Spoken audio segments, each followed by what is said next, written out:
Alors justement, pour information pour tous les pharmaciens, le renouvellement des ordonnances qui sont expirées s'arrête le 11 juin.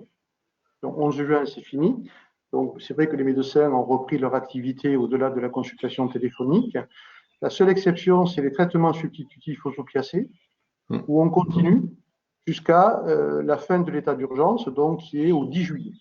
Tout simplement parce qu'on savait que les médecins risquaient de ne pas pouvoir récupérer toute cette activité et l'absorber. Et on sait que les traitements substitutifs aux opiacés, c'est tous les 28 jours. Donc c'est un petit peu compliqué avec des patients qui peuvent très rapidement avoir une attitude vis-à-vis des professionnels qui peut être un petit peu tendue. Donc on voulait éviter de partir un petit peu de façon progressive. Mais ce que je retiens de cette période aussi, c'est que, bon, d'abord, les pharmaciens ont fait preuve de professionnalisme dans ces Oui, renouvellements absolument. de traitement, que ça a permis de faire quand même des relations entre les médecins et les pharmaciens, bien sûr, avec les infirmiers et l'hôpital, mais que ça préfigure, en fin de compte, le pharmacien correspondant.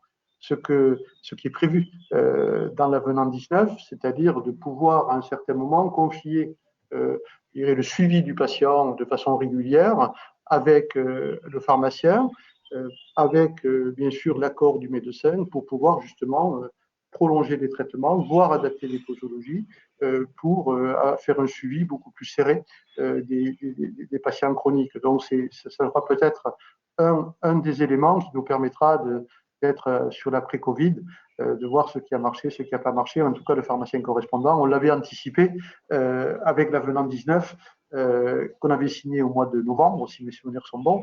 On était déjà sur, voilà, sans la crise de Covid, l'orientation était bonne.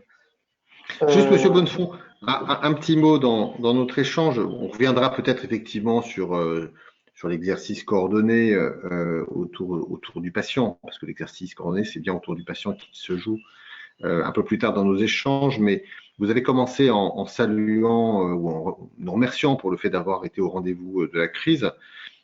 J'aurais dû commencer par là, et votre remarque m'invite.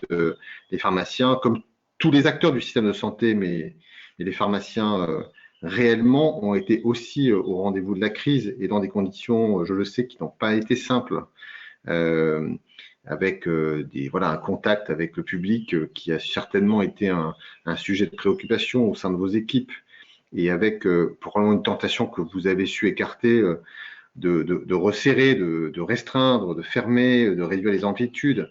Et vous avez assuré tout au long de la crise cette présence et ce rôle de santé publique, finalement, qui est celui de tout professionnel de santé.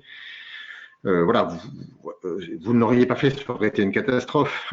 Bon, donc, mais vous l'avez fait, quoi, voilà. Et donc, je voulais aussi vous le dire parce que j'espère que cette crise, elle est en train de se résorber. Peut-être on ne sait pas s'il y aura un rebond. Mais enfin, ce qu'on a vu quand même du système de santé français dans la période, avec des situations très différentes, selon qu'on parlait des hôpitaux, de la ville et des différentes professions, a quand même globalement montré que tout le monde avait été à la hauteur de l'enjeu. Ça a été vraiment le cas des pharmaciens et je voulais vous le dire ce matin.